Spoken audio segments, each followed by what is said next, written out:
నమస్కారం, నేను హిమబిందు. మన తెలుగు టైమ్స్ న్యూస్కు స్వాగతం. ఈరోజు ముఖ్య వార్త: భారతదేశం పశ్చిమ ప్రాంతంలో తన సైనిక శక్తిని ప్రదర్శిస్తోంది. పాకిస్తాన్ ప్రతిస్పందన చూసి అందరూ ఆశ్చర్యపోతున్నారు. భారతదేశం తన సరిహద్దుల వద్ద అధిక భద్రతా చర్యలు తీసుకుంటోంది. మన రక్షణ బలగాలు అప్రమత్తంగా ఉన్నాయి. పాకిస్తాన్ ఈ పరిస్థితిని ఎలా ఎదుర్కొంటోందంటే అది చాలా ఆసక్తికరంగా ఉంది. భారత సైన్యం సింహం వలె గర్వంగా తన స్థానాన్ని కాపాడుకుంటోంది. మన సైనికులు ఎవరైనా తమ దారిలో రావాలని అనుకుంటే రెండుసార్లు ఆలోచించాలని స్పష్టం చేస్తున్నారు. పాకిస్తాన్, బంగ్లాదేశ్ వంటి దేశాలతో వ్యవహరించేటప్పుడు దౌర్జన్యం అవసరమా? మన సైనిక బలాన్ని చూపించడమే సరిపోతుందా? ఈ ప్రశ్నలకు సమయమే సమాధానం చెప్పాలి. సత్తాన్ని ఓపెన్ చేసింది. ఇప్పుడు ఉన్నది ఉన్నట్టు చూపిస్తే చాలు. లేనిది ఉన్నట్టు డబ్బింగ్ చెప్పడం, నేల కింద ఓతులు తవ్వడం, గుంట నక్కలాగా మెనిటర్ తోడేడులాగా జిత్తులతో ఎత్తులు వేయడం అవసరమా? గట్టిగా గర్జిస్తే చాలు. గుండాగి చచ్చే ఈ దేశాల కోసం ఇలాంటి వంకరదారులను ఎంచుకోవడం ఎందుకు అని భారత్ ఇప్పుడు త్రిశూల్ సైనిక విన్యాసాలను నిర్వహిస్తోంది. సూటిగా లిటరల్లీ ఆపరేషన్ సింధూర్ పేరుతో మే 7వ తేదీ నుండి 10వ తేదీల మధ్య పాకిస్తాన్ని చావచెతగొట్టింది భారత్. కావాలని మరీ తొక్కిపెట్టి దిమ్మ తిరిగే దెబ్బలు కొట్టింది. ప్రపంచం అంతా చూడాలి భారత్ తేజం ఏమిటో, భారత్ డిఫెన్స్ పవర్ ఏమిటో చూడాలి అని. ఎవరైనా భారత్తో ఇక ముందు గెలుక్కోవాలి అంటే, అలాంటి దురద ఉన్నవారు ఉంటే అక్కడే ఆగిపోవాలి, అన్నీ మూసుకుని పడుకోవాలి అని స్ట్రాటజీతో పాకిస్తాన్ని ఆ రోజు కొట్టింది. సత్యాంధ్రదేవునో అని అప్పుడు కాళ్లు పట్టి యుద్ధ విరమణ చేసుకుంది పాకిస్తాన్. ఆ విధంగా కొట్టింది. కానీ యుద్ధ విరమణ జరిగిన తర్వాత పాకిస్తాన్ కుబుసం విడిచినట్టుగా తన అసలు రూపాన్ని చూపించడం ప్రారంభించింది. ఈ యుద్ధంలో భారతే ఓడిపోయింది, మేమే గెలిచాం అని ఫేక్ ప్రచారాలతో సోషల్ మీడియాలో విపరీతంగా ప్రచారానికి దిగింది. భారత్కు చెందిన 6 రాఫెల్ జెట్స్ని కూల్చామంది. కాని ఒక్కటి కూలిపోయినట్టుగా కూడా ప్రూఫ్ చూపించలేదు. ఫేక్ వీడియోలు పెట్టి నవ్వుల పాలైంది. పాక్ మిసైల్స్ భారత్కు చెందిన ఆదంపూర్, శ్రీనగర్, భటిండా ఎయిర్ బేస్లను కూల్చివేశాయని చెప్పుకుంది. కానీ ఇది అబద్ధమే. వీటి గురించి కూడా ఏఐ వీడియోలు పెట్టి సిగ్గు తీసుకుంది. భారత్ ప్రయోగించిన బ్రహ్మోస్ మిసైల్స్ ని కూడా మేము ఇంటర్సెప్ట్ చేశాం, మా దేశాన్ని బ్రహ్మోస్లు ఏమీ చెయ్యలేకపోయాయి అని మళ్లీ ఫేక్ న్యూసే చెప్పింది. కానీ ఫ్యాక్ట్ చెక్ ఓపెన్ చేసి చూస్తే తెలిసింది ఏమిటి అంటే, బ్రహ్మోస్ మిసైల్స్ 100% పాకిస్తాన్ని పేల్చాయి. పాకిస్తాన్ మిలిటరీ 15 భారతీయ సైనిక స్థావరాలను, ఫర్ ఎగ్జాంపుల్ గుజరాత్లోని యూరి, నగరోటా బేస్ లాంటి బేస్లను అన్నింటినీ నాశనం చేసింది అని వాగింది. కానీ ఇందుకు సంబంధించిన వీడియో ఫుటేజ్ కూడా ఫేక్ అని ఫ్యాక్ట్ చెక్ లో తేలింది. ఫైనల్ గా భారత్కు చెందిన 30 మంది సైనికులను కూడా చంపేశామని చెప్పుకుంది. కానీ పాకిస్తాన్ భారత్కు చెందిన ఒక్క సైనికుడిని కూడా తాకలేకపోయింది. భారతీ పాకిస్తాన్ మిలిటరీని 200 మంది టెర్రరిస్ట్ అని, 9 నుండి 12 టెర్రరిస్ట్ బేస్లని, ఎయిర్ బేస్లని కూడా లేపేసింది. ఇందుకు సంబంధించిన రియల్ వీడియోలు మన మిలిటరీ కమాండర్లు పెట్టిన వీడియోలే దొరికాయి. ఫుటేజీని మాత్రం భారత ప్రదర్శించింది. ఎవ్వరో కిక్కురు మనలేదు. ఆ రోజు ఇదంతా రియల్ ఫుటేజీ అనే ఒప్పుకున్నారు. కాని పాకిస్తాన్ గెలిచినా భారత్ కంటే, తనని ఇత్తడిగా కుట్టిన భారత్ కంటే ఎక్కువగా ఎగిరెగిరి పడుతూ తానే గెలిచేశాను అని సిగ్గు ఎగ్గు లేకుండా పెద్ద ఎత్తున ప్రచారం చేసుకుంది. ప్రపంచం ఓవైపు నవ్వుకుంటుంది మా మాటలకు అని తెలిసి కూడా అసలు విషయం ఏమిటో ప్రపంచం ప్రత్యక్షంగా చూసిందని పాకిస్తాన్కి తెలిసినా సిగ్గుపడకుండా అందరికీ తెలిసిన విషయాలకు విరుద్ధంగా తానే గెలిచాను అని ప్రచారం ఆపకుండా చేసుకుంది. దీనినంతటినీ గమనించిన తర్వాత పాకిస్తాన్కి మరోసారి మరింత లోతుగా, మరింత స్కారీగా బుద్ధి చెప్పాలి అని నిర్ణయించుకుంది భారత్.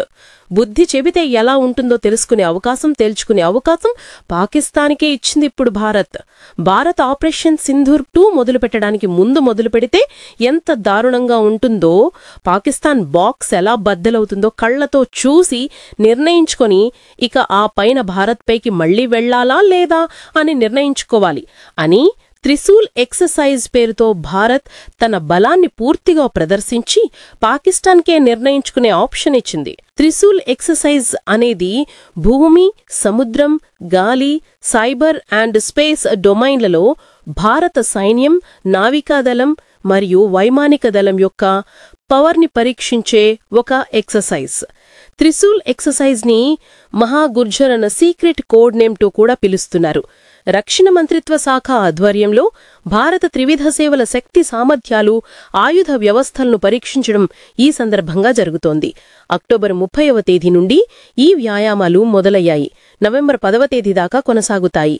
గుజరాత్లోని సర్క్రిక్, రన్ ఆఫ్ కచ్, రాజస్థాన్ ఎడారి మొదలైన ప్రాంతాల అంతటా విస్తరించి ఆయా ప్రాంతాల నుండి ఎక్సర్సైజ్లు నిర్వహించబడుతున్నాయి. సర్క్రిక్ ప్రాంతం గురించి మీరు వినే ఉంటారు కదా ఫ్రెండ్స్. దీని గురించి మనం కూడా ఒక వీడియో చేసుకున్నాం. సర్క్రిక్ ప్రాంతం భారత్ పాకిస్తాన్ల మధ్య ఉన్న ఒక వివాదాస్పద ప్రాంతం. ఈ వివాదాస్పద ప్రాంతంలో పాకిస్తాన్ చైనా సహకారంతో భారీగా సైనిక బలాన్ని మోహరిస్తోంది. దీనిపైన భారత్ తీవ్రమైన హెచ్చరికలు చేసింది. కాని పాకిస్తాన్కి హెచ్చరికలు చేయటం పుచ్చి చెవిటివాడి ముందు శంఖం ఊదినట్టే ఉంటుంది. కాబట్టి పాకిస్తాన్కు ఈ విధంగా చెబితే ఎక్కదు అని ఆపరేషన్ సింధూర్ ఆన్ లోనే ఉంది అంటూ ఆపరేషన్ సింధూర్ నంబర్ 2 మొదలుపెట్టే ముందు ఒకసారి చూసుకోండి. మేం ప్రారంభిస్తే ఈసారి మీ గతి ఏమవుతుందో అని తెలియజెప్పడానికి ఇలా పాకిస్తాన్ బార్డర్లో ఈ త్రిశూల్ ఎక్సర్సైజ్ ని నిర్వహిస్తోంది భారత్. 10 రోజులు ఈ ప్రాంతాల్లో రాజస్థాన్, గుజరాత్ ప్రాంతాల్లో నోటను కూడా జారీ చేసింది. ఇక ఇక్కడ కామెడీ ఏంటి అంటే భారత్ నోటంని జారీ చేసిందని తను కూడా జారీ చేసింది పాకిస్తాన్. త్రిశూల్ ఎక్సర్సైజ్ లో త్రివిధ దళాల సినర్జీని పరీక్షించడం జరుగుతోంది. థియేటర్ కమాండ్ కింద జరుగుతుంది.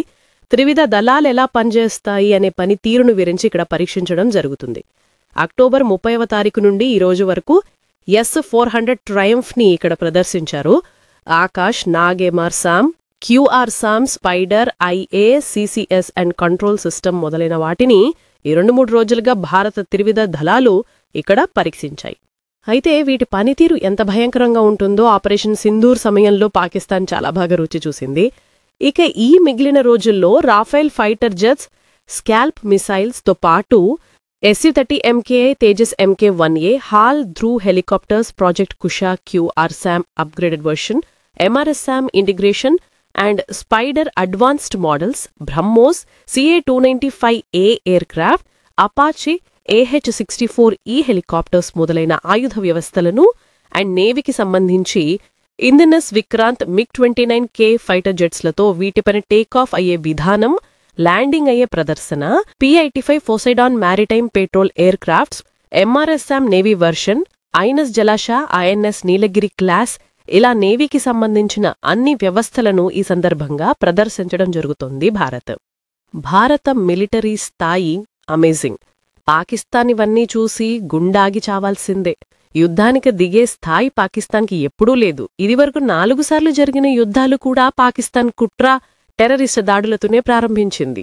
భారత్ వాటిని యుద్ధంలోకి లాగి కుక్కను కొట్టినట్టు కొట్టి తరిమేసిందప్పుడు. ఇప్పుడు కూడా చూడండి, పాకిస్తాన్ భారత్పై యుద్ధానికి సైన్యాన్ని వేసుకుని రావటం లేదు. తూర్పు దిక్కునున్న బంగ్లాదేశ్ని పెట్ డాగ్ లాగా మచ్చిక చేసుకుని అక్కడ కూడా లష్కర్-ఇ-తోయిబా, గీర్-షే మొహమ్మద్ లాంటి ఉగ్రవాద ముఠాలను తయారుచేసి అటు తూర్పు వైపు నుండి, ఇక్కడి నుండి అంటే వెస్ట్ దిక్కు నుండి పాకిస్తాన్ నుండి టెర్రరిస్టులు భారత్లోకి చొరగొట్టి లోపల శాంతి సప్తన్ అక్షర్ కమాండ్ సెట్ అని మళ్లీ ఇంటెలిజెన్స్ పీరియడ్ లోపల పెట్టి భారత్ నుండి బయటికి వెళ్తారు. ఈసారి మట్టిబోయిసుంటి పాకిస్తాన్కి దాడులు చేయించే పథకం రచిస్తోంది. భారత్తో యుద్ధం చేయగల సత్తా తమకు లేదని ఇటు పాకిస్తాన్కి అటు బంగ్లాదేశ్కి రెండింటికీ ఖచ్చితంగా తెలుసు. మా 2 దేశాలు ఒకేసారి భారత్పైకి యుద్ధానికి దిగినా కూడా భారత్ని మేమేమి పీకలేము అని కూడా తెలుసు. ఈ దేశాలకు స్పష్టంగా తెలుసు కాబట్టి వీరు యుద్ధానికి కాకుండా ఉగ్రవాద గ్రూపులను భారత్లోకి దించి అల్లర్లను సృష్టించాలని చూస్తూ ఉంటారు. మరొక విధానం వీరిది ఏమిటి అంటే ఇది చాలా కామెడీగా ఉంటుంది. మీరు విజువల్ పేరుతో చెలరేగి ప్రదర్శనలు చేస్తూ ఉంటే ఇతను ఖర్చులేని పని ఒకటి చేశాడు. ఏమిటి అంటే నోటికి పని చెప్పడం. భారత్ మమ్మల్ని ఏదో రకంగా సంఘర్షణలో ఉంచేందుకు వ్యూహాలు రచిస్తోంది అన్నాడు మొన్న. సరిహద్దుల్లో శక్తి అపారం. పాకిస్తాన్, బంగ్లాదేశ్ ఒక్కటే కూడా కాళ్లబేరానికి రావాల్సిందే. చివరికి చూసి మీరే నిర్ణయించుకోండి ఈ విషయాన్ని అని చాటి చెప్పడానికి ఇలా త్రిశూల్ ఎక్సర్సైజ్ను నిర్వహిస్తోంది భారత్. త్రిశూల్ ఎక్సర్సైజ్లో మరొక ముఖ్యమైన విషయం ఏమిటి అంటే ఇందులో మేక్ ఇన్ ఇండియా వెపన్స్ ని కూడా భారీగా ప్రదర్శిస్తున్నారు. ఈ ప్రదర్శన భారత్కి మార్కెట్ని కూడా పెంచే అవకాశం ఉంటుంది. భారత ఆయుధాల అమ్మకాలకు ఇదొక గొప్ప ప్రమోషన్ కూడా.